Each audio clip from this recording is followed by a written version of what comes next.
রাশিয়ার সঙ্গে 1000-এর বেশি দিন হয়ে গেল ইউক্রেনের যুদ্ধ। আমার আল্লাহর জন্য একটা সেকেন্ড খালি বলবে হয়ে যা, সঙ্গে সঙ্গে পৃথিবীটা তাছনাছ হয়ে যাবে। আমার আল্লাহ এতটা পাওয়ারফুল, জোরে বলুন সুবহান। হাদিসে আছে ইসরাফিল আলাইহিস সালাতু ওয়াস সালাম সিঙ্গার মধ্যে ফুঁক দেবেন, ওপরকার মাটি 40 গজ নিচে চলে যাবে, ধ্বংস হবে পৃথিবীটা। কোরআন খুলুন।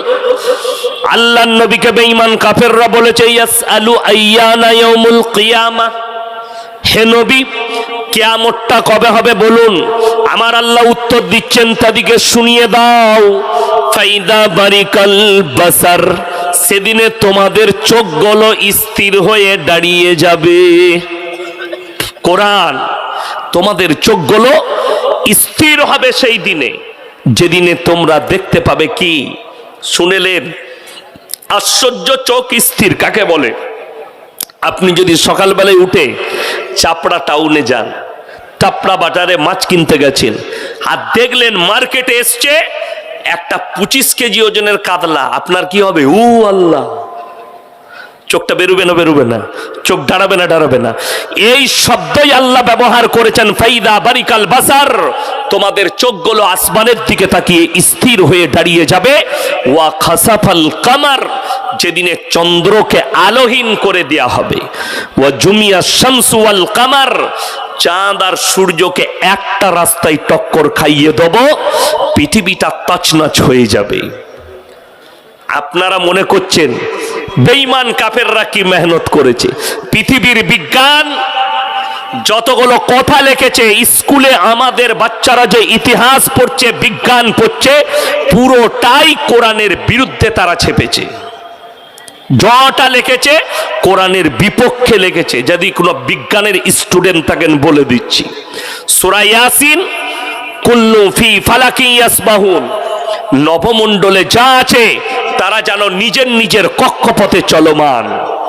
বিজ্ঞান বলে দিলে পৃথিবীটা ঘুরছে, চন্দ্র সূর্য দাঁড়িয়ে আছে। বলেছে না বলেনি? যারা বাচ্চা আছেন স্কুলে পরীক্ষা দিলে আপনাকে মিথ্যা লিখতে হয়, কোরআনের বিরুদ্ধে লিখতে হয়।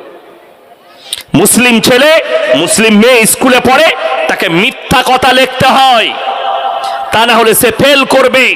সে যদি লিখে দেয় পৃথিবীটা দাঁড়িয়ে আছে, চন্দ্র সূর্য গ্রহ তারা নক্ষত্র মঙ্গল বুধ প্লুটো সবাই তার চারিদিকে ঘুরছে, এটা লিখে দিলে বাচ্চাটা ফেল করে যাবে, নম্বর কাটা যাবে। কেন?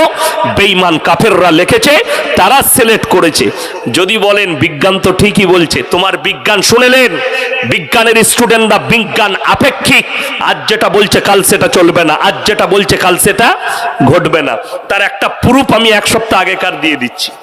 আপনারা দেখেছেন রেডিও আবহাওয়া দপ্তর দিল আগামী 24 ঘন্টার মধ্যে এমন একটা ঝড় আঘাত হানতে দিয়েছে, আঘাত হানবে, বৃষ্টি হবে এই জেলায়। বৃষ্টি হয়েছে না চলে গেছে? চলে গেছে, মালটা নাই। তাইলে বিজ্ঞানের কথা সত্য না আল্লাহর হুকুমটা সত্য? আল্লাহর হুকুম সত্য। চলুন আরো বলে দিই, আমি যখন স্কুলে পড়েছি, আমার সাথী বয়স যাদের হবে 38-40 যাদের বয়স হবে, আমরা স্কুলে পড়েছি পৃথিবীটা কমলা লেবুর মতো। অনেকজন পড়েছেন না পড়েননি? এ কথা বলবেন, পড়েছেন না পড়েননি? পৃথিবীটা কমলা লেবুর মতো। পরবর্তী বৈজ্ঞানিক এসে বললেন নট কমলা লেবু, পৃথিবীটা গোল ফুটবলের মতো। ভোট হলো বৈজ্ঞানিকদের, বৈজ্ঞানিকরা ভোটে জিতে গেল না, এদেরটাই সাকসেসফুল। এই পৃথিবীটা গোল, আপনি চলে যান, আমি মারা যেতে পারি, 10 বছর পরে কিছু বৈজ্ঞানিক বেরিয়ে বলবে পৃথিবীটা গোল নয়, ডিম্বাকৃতির ডিমের মতন। এদেরটা এখনো সাকসেসফুল নয়, এদের দল যেদিনে ভারী হবে সেদিনে বলবে না পৃথিবীটা গোল ফুটবলের মতো নয়, ডিম্বাকৃতি। নাইলে অবাক লাগে, পৃথিবীর থেকে সূর্য 13.5 লক্ষ গুণ বড়। বইয়ে লেখা আছে না নাই? আচ্ছা, কার বাপের মিটার দিয়ে মেপে এলো বলতে পারবেন? আন্দাজে আতকালে একটা অনুমান করে বলা হয়েছে, মিটার নিয়ে কেউ মাপতে যায়নি। বড় কষ্ট লাগে। কোরআন বলছে কুল্লু ফি ফালাকি ইয়াসবাহুন, নবমণ্ডলে যা আছে তারা যেন নিজের নিজের কক্ষপথে চলমান। আর কোরআনের এই তাফসীর থেকে, এই ব্যাখ্যা বিশ্লেষণ থেকে বোঝা যায় ওয়া জুমিয়া শামসু ওয়াল কামার, চাঁদ আর সূর্য নিজের রাস্তায় চলছে, আমি আল্লাহ কিয়ামতের দিনে তাদেরকে সংঘর্ষ করাবো। মুখোমুখি টক্কর লাগাবো। এইখান থেকে প্রমাণ পাওয়া যায় চন্দ্র আর সূর্য নিজের রাস্তায় চলছে। যদি বলেন কোরআনে কোথায় আছে যে পৃথিবী আল্লাহ দাঁড় করিয়েছেন, আলাম নাজআলিল আরদা মিহাদা ওয়াল জিবালা আওতাদা ওয়া খালাকনাকুম আজওয়াজা, আমি আল্লাহ জমিন ছুটে বেড়াবার কারণে এই পৃথিবীর মধ্যখানে পাহাড়গুলোকে খুঁটো গেড়েছি, পৃথিবী তুমি আর নড়াচড়া করো না। জোরে বলুন সুবহানাল্লাহ। এটা কোরআন। তফসিরে যাবেন, ব্যাখ্যা বিশ্লেষণ আপনার বিরুদ্ধে লেখা হয়েছে, বিপক্ষে। আল্লাহ তাআলা কোরআনে বললেন ওয়াজুমিয়া শামসু ওয়াল কামার, যখন টক্কর হয়ে যাবে কি হবে? ইয়াকুলুল ইনসানু ইয়াউমাইদিন আইনাল মাফার, মানুষ সেদিনে ছুটাছুটি লাগাবে আর বলবে কোথায় পালালে বাঁচি। কোরআন বলছে কাল্লা লা ওয়াজার ইলা রাব্বিকা ইয়াউমাইদিনিল মুস্তাকার, মানুষ খালি পালাবার চেষ্টা করু পালাতে পারবে না, সকলকে নিজের রবের কাছে আল্লাহর কাছে দণ্ডায়মান হতে হবে। আল্লাহ দাঁড় করাবেন সকলকে, আর আল্লাহর সামনে সবাই দণ্ডায়মান হবে। সে নাস্তিক আর আস্তিক, বেঈমান আর কাফের, যেই থাকবে পৃথিবীর মানুষ সবাইকে আল্লাহর সামনে, ইমানদার মুমিন বেঈমান কাফের নাস্তিক আস্তিক সকলকে আল্লাহ দাঁড় করিয়ে দিবেন কাতারে কাতারে, আল্লাহর সামনে দণ্ডায়মান হবে। কোরআনে আল্লাহ বললেন হে আমার নবী, ইদা শামসু কুব্বিরাত ওয়া ইদা নুজুমুন কাদারাত ওয়া ইদাল জিবালু সুজ্জিরাত ওয়া ইদাল ইশারু উত্তিলাত ওয়া ইদাল বিহারু সুজ্জিরাত, আমি পৃথিবীটাকে রঙিন পশমের মতো, পাহাড় আর পর্বতগুলো ধুলি কোনার মতো উঠবে, সমুদ্রকে উতলে দেব, আসমান ফেটে চৈচাল্লা হয়ে যাবে। আল্লাহ এইখানেও যত জায়গায় জাহান্নাম জান্নাতের কিয়ামতের বর্ণনা করেছেন, আল্লাহ একটা জায়গাতেও তারিখ বলেননি। কিয়ামতটা কবে হবে আল্লাহ কোরআনে স্পষ্ট করলেন, হে আমার নবী তুমি তোমার উম্মত উম্মতিকে পৃথিবীর মানুষকে জানাও, ইন্নাল্লাহা ইনদাহু ইলমুস সাআ, কিয়ামত কবে হবে আমি আল্লাহ ছাড়া পৃথিবীর কেউ জানে না। 2012 সাল, কত সাল বললাম? 12 সাল। এই 2012 সালে লন্ডনের একজন টপ বৈজ্ঞানিক তিনি বলেছিলেন 72 ঘন্টার মধ্যে পৃথিবীটা ধ্বংস হয়ে যাবে। যারা মোবাইল ঘাটে খবর দেখে তারা জানবে, কিন্তু আজও ধ্বংস হয়েছে? হয়নি। আমি তখন এই সোশ্যাল মিডিয়ার যুগ ছিল না, মুর্শিদাবাদের রেজিনগরের মাটিতে বলেছিলাম, যে বলেছে যে 72 ঘন্টার মধ্যে পৃথিবী ধ্বংস হবে, সে 72 কেজি গাঁজা খেয়ে লেগেছে। গাঁজা খেয়েছে না হলে মদ খেয়েছে। আজও কিন্তু পৃথিবী ধ্বংস হয়নি। মিথ্যাবাদী, মিথ্যা প্রচারক, এদের কাছ থেকে ইমানকে বাঁচিয়ে রাখবেন। সবাই বলুন, আল্লাহ না চাইলে পৃথিবী কারো কথাই ধ্বংস হবে?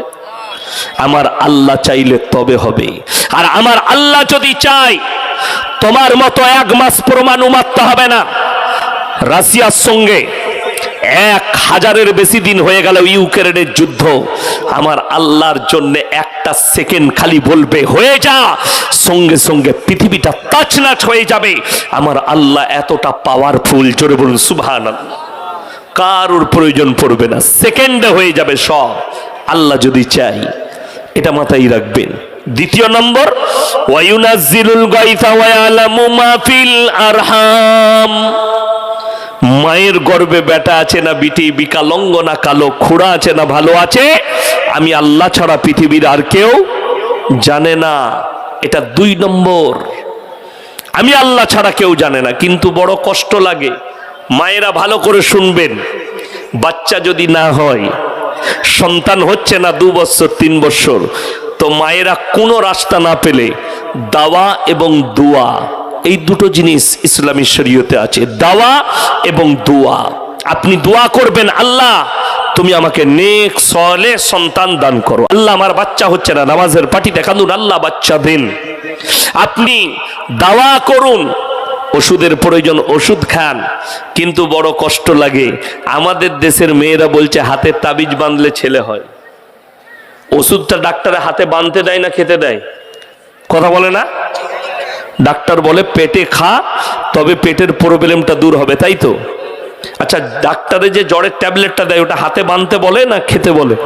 আমি বললি খারাপ বলবি। আমি আমার গলসি থানায় দেখিয়ে দেবো, ডাব গাছের শিকড় ভরে দিচ্ছে মাদুলিতে, লোকে বলছে হুজুর এটা পেলেন কোথায়? হুজুর বলছে আমি স্বপনে পেয়েছি। আমরা ভাই ওটা ওর ডাব গাছের শিকো ঘরের, এবং মানুষ বিশ্বাস করে নিচ্ছে যে স্বপনে শিকড় পেয়েছে, কিন্তু জীবনে এক ওয়াক্তের নামাজ পড়ে না, তাকে কোনোদিন নবীজি স্বপন দেখাবে? কথা বলেন।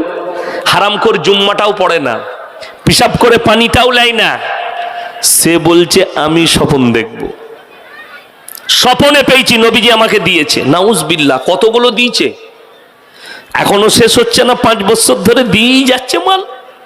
শিকড়টা একবারই হারাম। এই তাবিজ হচ্ছে শিরক। আমার ভাই, আপনাকে অনুরোধ করে বলে যাচ্ছি, আপনার বাচ্চা হচ্ছে না, আপনার যদি যাকে মনে হবে এই লোকটা ইমানদার, তাকে বলবেন এই পানিটাই দম করে দেন। 11 বার সূরা ফাতিহা পড়বে, 4 কুল পড়বে, কোরআনের আয়াত পড়ে পানিতে দম করে দিবে ইমানদার ব্যক্তি। আল্লাহ চাইলে তোমার বাচ্চা হবে, না হলে পৃথিবীর সব মৌলবি যদি তাবিজ করে বাচ্চা হওয়ার চান্স আছে? নাই। বড় কষ্ট লাগে। আমাদের দেশে অনেক ভণ্ড আছে, কেউ কেউ বলছে আমার তাবিজে বেটা ছেলে হয়। খোঁজ নিয়ে দেখুন, সে হারাম করে একটাও বেটা নাই। বাস্তব বলছি। আচ্ছা, আমাদের তাবিজে যদি বেটা ছেলে হয়, কোনো মৌলবীর আর বিটি হবে? কথা বলেন। আরে আমাকে বক্তা বলে দাওয়াত দিয়েছেন, আমার 2টো বিটি, আমার তো সবই বেটা হতো। আর যদি মৌলবীদের তাবিজে বেটা ছেলে হয়, তাহলে পঞ্চায়েতগুলো তো আমাদের দখলে হতো। ইসলামে কটা বিয়ে যায় যাচ্ছে? কথা বলে না? 4টা বিয়ে করতাম, আর বছরে একটা করে 4টা বইয়ের ছেলে, বছরে 4টা, 4 10 কত? লাঠির জোর কার? পঞ্চায়েত কার? হুজুরের। এইটাই বুঝাতে পারছি না। যেমন আপনাকে বলে দিই, আপনাদের ইমাম সাহেব আছে এখানে? আপনি ইমাম সাহেব গেছেন, ইমামের বেতন কত? কত? 10,000। আচ্ছা বলুন, ইমাম সাহেবের বেতন 10,000, আর এইখানে একজন বড় লোক প্রত্যেক দিন 50,000 টাকা রোজগার করে, সে এসে ইমামকে বলছে হুজুর একটা বরকতের তাবিজ দেন ব্যবসা। তো তাবিজটা ইমামের আগে প্রয়োজন না তার? কথাটা বলে না? আমার কাছে যদি কেউ বলে যে হুজুর আপনি এত বড় বক্তা, আপনি ভাইরাল বক্তা, হুজুর একটা তাবিজ দেন যেন আমার কোটি টাকার ব্যবসা করি, সেটা যেন 2 কোটির হয়ে যায়, তো তার বুদ্ধি নাই। যদি আমার তাবিজে তুই যদি তোর ব্যবসা ডবল হবে, তা বর্ধমানের রাইস মিলগুলো তো আমাদের বাপ বেটার হতো। তাবিজ মারবো, একটা করে টেনে নেবো। কথাটা বুঝতে পারেননি? এই আমাদের যুবকরা বুঝে না। 1 সপ্তাহ প্রেম করে, 2 সপ্তাহ প্রেম করে, এসে হুজুরের কাছে 3 দিন ফোন বন্ধ, কার? গার্লফ্রেন্ডের। ও হুজুরের কাছে হাজির, হুজুর কোনো উপায় নাই। আর যদি সেরকম হুজুর হয়, দেখে যে পয়সা পাওয়া যাবে, ওরে বাবরে, বলছে একটা হরিণের চামড়া আনতে হবে। হরিণের চামড়া ভারতে কোথায় পাবি? ও ছাগলের চামড়া নিয়েছে। কথাটা বুঝতে পারেননি? কেউ কেউ বলছে হরিণের চামড়া আনবি, তো হরিণের চামড়া পাওয়া যাবে কোথায়? কলকাতায়। ভারতে হরিণ খাওয়া নিষিদ্ধ না নিষিদ্ধ নয়? নিষিদ্ধ। আপনারা জানেন না? সালমান খান লুকিয়ে বেড়াচ্ছে, তাকে মারার হুমকি দিয়েছে হরিণ খাওয়ার কারণে। আর এই হুজুর বলছে হরিণের লাবি লিয়াই, হরিণের চামড়া নিয়াই, দিয়ে বলছে হুজুর আমি কোথায় পাবো, আপনি কিনে নেবেন। কত পড়বে? মোটামুটি 5,000 টাকা দাম পড়বে চামড়া। আর গিয়ে ওই মুচিরা জুতো সেলাই করে, তাকে বলছে ছাগলের চামড়া আছে? বলে আছে। বলে একটু দাও তো। সে কাঁচি করে কেটে দিয়ে দিলে কত? 20 টাকা। 20 টাকার মাল 5,000। হ্যাঁ, বাস্তব কথা বলছি। আরে আমি বর্ধমান খাগড়াগড় মাদ্রাসায় ছিলাম 4 বছর। খাগড়াগড় কাণ্ড হয়েছিল, শুনেছিলেন? টাউনে। হ্যাঁ, সেখানে অনেকজন অ্যারেস্ট করেছে এনআইএ। কি ঘটেছিল আমি চলে আসার পরে হয়েছে। ওই মাদ্রাসায় আমি 4 বছর ছিলাম, চাকরি করেছি। এখন আমি আমার আব্বাজির মাদ্রাসার শিক্ষক। তো আমি দেখেছি ওইরকম তাবিজওয়ালা রাতের বেলায় ছাদেতে বলছে জেন লাপাচ্ছে। কাকে? সকালবেলায় হুজুরের কাছে হাজির। হুজুর বললে ঘর বন্ধ করতে হবে। কত খরচ? হুজুর বললে 22,000 খরচ। তোমরা এসছো কষ্ট করে বলে 20,000 নেব। রেডি। চার কোণে 4টা ভাঁড় আর 4টা পেরেক পিটিয়ে এসছে। আর আমি মাদ্রাসায় সেই মাত্র জলসা করে ঢুকে শুয়েছি, আর আমাকে বলছে ভাই উঠো। আমি কি হলো? বলে একবার আমার সাথে চলো। ওখানে বলে আমি একটা ঘর বন্ধ করে এলাম, এখনো বলছে জেন লাপাচ্ছে। এমন চ, বাইকটা বার করলো, নতুন বাইক। আমি এটা কবে কিনলি? বললো ওই টাকাতেই কিনেছি। আমরা সেই জেনের টাকায় গাড়ি কি হয় দেখ। রাস্তায় গেলাম, তাদের বাড়িতে গিয়ে দুঃখ লাগলো মুসলমান। আমি বললাম বাবা কোরআন শরীফ আছে? জি আমাদের ঘরে কেউ পড়তে জানে না বলে রাখিনি। মাশাআল্লাহ। মুসল্লা? বলে হুজুর নামাজ পড়ি না। মুসল্লা নাই, ছিঁড়াকুড়া একটা বার করলো কোথা থেকে। দাদি পড়তো, দাদি মরে গেছে, এরা কেউ পড়ে না। তো সত্যিকারই দেখলাম ছাদে মনে হচ্ছে কেউ ছুটে বেড়াচ্ছে। আমি বললাম আল্লাহ, আমি দেখে আসি একবার। আমাকে বলছে যাই না, জেনে কিন্তু কাচারে দিবে। আমি বললাম অত সুজাই পারবে না, আমারও 1 কুইন্টাল ওজন আছে, হবে না। আমি যাই, গিয়ে দেখছি আল্লাহ জেন পাবেন কোথায়? ইন্দুরগুলো একটা সজনে ডাঁটার ডাল এরকম ভাবে লেগে আছে, ফুলগুলো পড়েছে, আর চাঁদের জ্যোৎস্না আর পূর্ণিমার আলো ছাদে পড়ছে, ইন্দুরগুলো ছুটে বেড়াচ্ছে, আর 4-5টা বিড়াল ওদিকে খেদারে নিয়ে বেড়াচ্ছে। আমি বললাম আল্লাহ জেন তাহলে এই মাল কটা? নিচে এলাম, তারা বলছে হুজুর কি দেখলেন? আমি বললাম আমি যদি বলে দিই হুজুরের পিঠে চাম চলে যাবে। সে আমাকে কানে কানে বলছে কি দেখলে? আমি বললাম তোর এখনই মার খাবি। কি হয়েছে? আমি বললাম উপরে বিড়াল ছুটছে। চুপ কর, বলি না, অন্য কাজ চালা। আমাকে বলছে হুজুর গোলমাল কোথায়? আমি বললাম তোমাদের সজনে ডাঁটার গাছটাতেই জেন আছে। বলে হুজুর আপনাদিকে পয়সা দিয়েছি, কেটে ঘর যেতে হবে। আমি বললাম কুড়ুলটা লে, মিচিমিচি দোয়া পড়ে গাছটা কাট। যে কুড়ুলটাই গাছ কাটলাম, বললে হুজুর ওইটাও নিয়ে যান, ওটা লুবো না, জেনের গাছ কেটেছে। আমি বললাম এইটাও মাদ্রাসার লাভ, লিয়ে পালিয়েছ। গাছ কেটে গেল। 3 দিন পরে ফোন করছে হুজুর জেন লাপানো বন্ধ, যত গোলমাল ওই গাছটাতে ছিল। আমি বললাম গোলমাল কোথায় ছিল? তোমরা জানলে মৌলবি মার খেত। কথা বুঝতে পারেননি? এইভাবে আপনাকে আমি একটা সূক্ষ্ম জিনিস বলে দিচ্ছি। আপনি রাতের বেলায় বাস স্ট্যান্ডে নামুন, একদম রাত 2টো, 2:30, 1টার দিকে আপনি যদি একা হেঁটে আসেন, আপনার পায়ের আওয়াজে মনে হবে পেছনে আর কেউ হেঁটে আসছে। ঠিক বললাম না ভুল বললাম? এরপর যা দিল দুর্বল হবে, সে সকালবেলায় হুজুর পেছনে হেঁটে আসছিল একজন, বাস গোলমাল। আর আমি খালি চিন্তা করি, আপনি যান যদি কৃষ্ণনগরে গিয়ে কোনো ল্যাবরেটরিতে রক্ত দেন, বর্ধমানে গিয়ে, কলকাতায় গিয়ে সহজে রোগ ধরা পড়ে না। আমাদের দেশের কিছু মৌলবি আছে এইরকম করে জামা নিয়ে, জামা মেপে রোগ বলে দিচ্ছে। সালা রক্ততে রোগ ধরা পড়ছে না, জামাই রোগ ধরা পড়ে গেল। আশ্চর্য লাগে। আল্লাহর কাছে কি জবাব দেবে? ধোঁকা, প্রতারণা, প্রবঞ্চনা। শুনে রেখে দেন, কোরআন বলছে হুয়াল্লাযী ইউসাউবিরুকুম ফিল আরহামি কাইফা ইয়াশা লা ইলাহা ইল্লা হুয়াল আজিজুল হাকীম। হে আমার বিশ্বনবী, পৃথিবীর মানুষকে বলো মায়ের গর্ভে বাচ্চা দান করি আমি আল্লাহ, আমার ইচ্ছা মতো আকৃতি দান করি আমি আল্লাহ, কারোর পরামর্শে কাজ করি না। জোরে বলুন সুবহানাল্লাহ। যে আপনাকে বলছে আমার তাবিজে ছেলে হবে, ধোঁকাবাজ। যে বলছে আমার পানি পড়াই ছেলে হবে, ধোঁকাবাজ। আপনি বলতে পারেন এই পানিটা দম করে দিয়েছে, আপনি পান করুন। আল্লাহ চাইলে আপনার বাচ্চা হতে পারে, আল্লাহ চাইলে আপনার সন্তান হবে। একটা ডাক্তারও গ্যারান্টি দিতে পারে না যে তার ওষুধের দ্বারা বাচ্চা হবে কিনা। ঠিক বললাম না ভুল বললাম? আমার ভাই, অনুরোধ করে বলছি, এটা 2 নম্বর। ওয়ায়ুনাজ্জিলুল গায়থা ওয়া ইয়ালামু মা ফিল আরহাম ওয়া মা তাদরি নাফসুম মাযা তাকসিবু গাদা ওয়া মা তাদরি নাফসুম বিআইয়ি আরদিন তামুত ইন্নাল্লাহা আলিমুন খবীর। হে আমার বিশ্বনবী, কার কোথায় কতটা রুজি মেপেছি আমি আল্লাহ ছাড়া পৃথিবীর কেউ জানে না। চতুর্থ নম্বর, কার কোথায় মৃত্যু হবে, কার কোথায় মৃত্যু লেখা আছে আমি আল্লাহ ছাড়া পৃথিবীর কেউ জানে না। আর পঞ্চম নম্বর, কোথায় কত মিলিমিটার বৃষ্টি বর্ষণ হবে এটাও আমি আল্লাহ ছাড়া পৃথিবীর কেউ জানে না।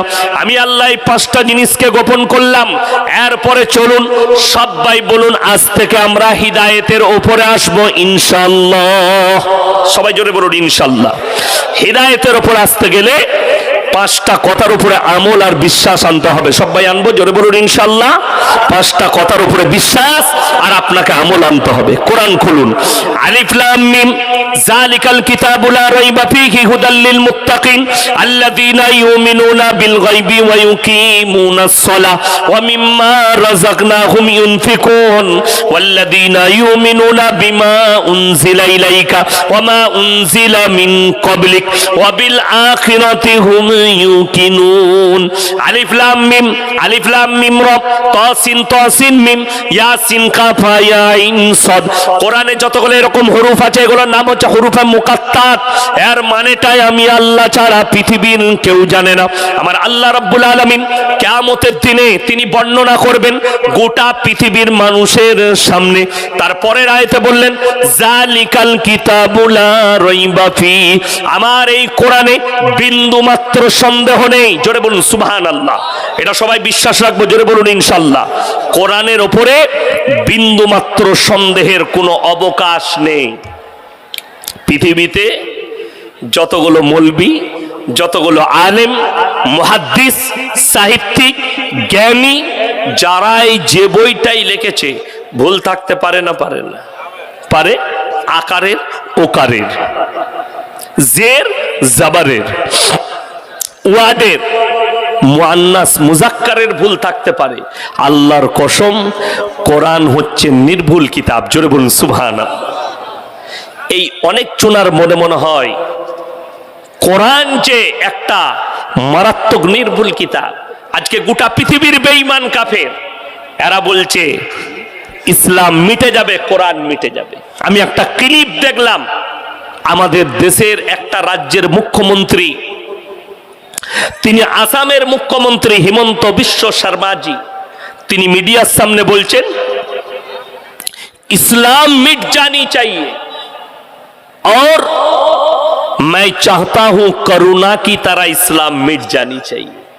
मेरे दोस्त, जरा कुरान का स्टडी कर लो, अच्छा से पढ़ लो, একটু ভালো করে কোরআনটা পড়ো, ইতিহাস পড়ো।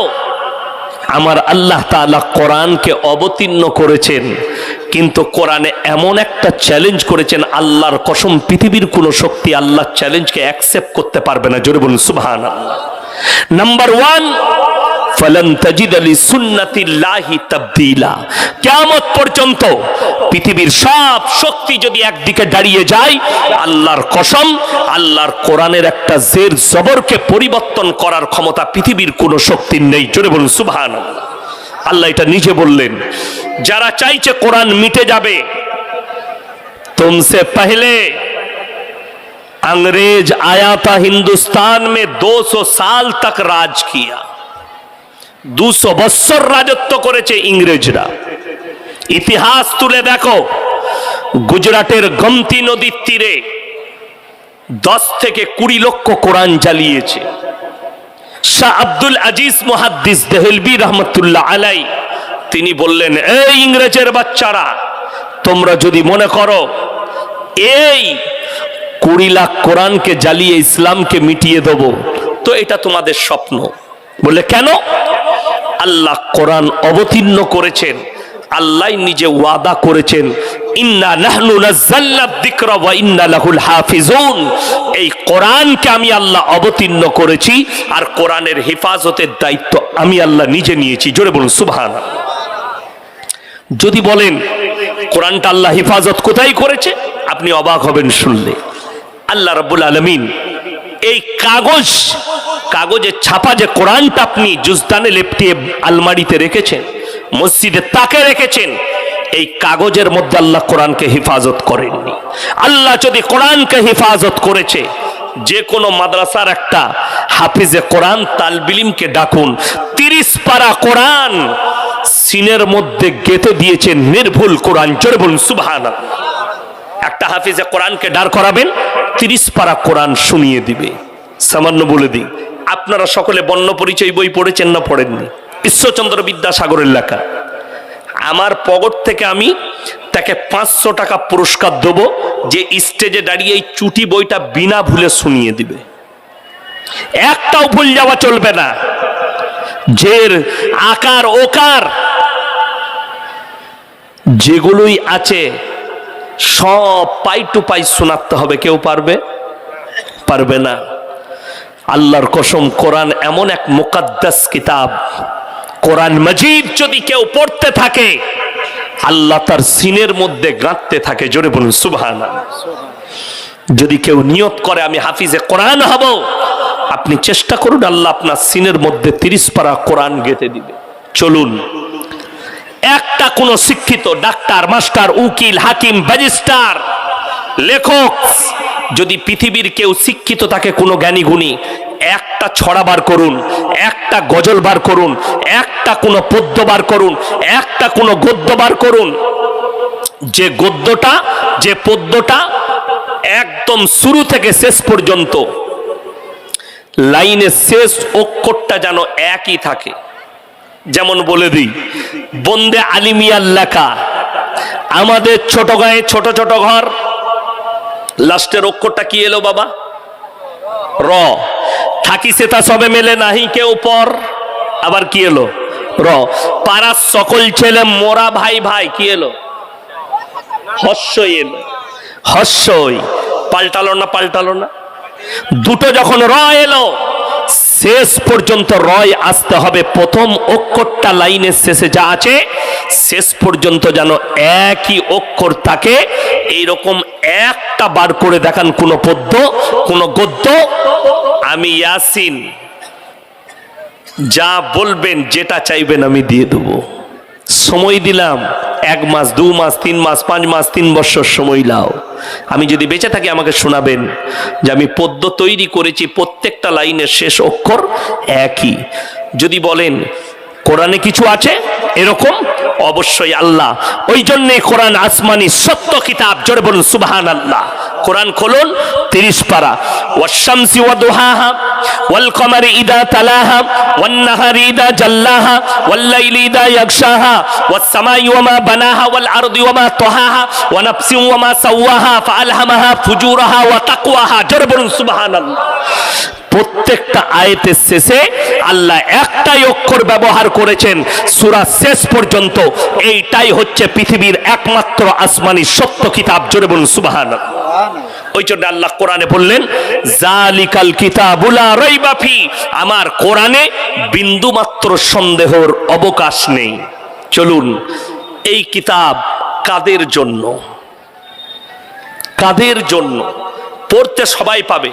আচ্ছা আপনারা বলুন, কোরআন শুধু মুসলমানরা পড়ে না, অমুসলিমরাও পড়েছে? পড়ে না? কে কে পড়েছে? হরেন নরেন গগেন নয়। কবিগুরু রবীন্দ্রনাথ ঠাকুর কোরআন পড়েছেন, ঈশ্বরচন্দ্র বিদ্যাসাগর কোরআন পড়েছেন, বঙ্কিমচন্দ্র কোরআন পড়েছে, শরৎচন্দ্র, স্বামী বিবেকানন্দ।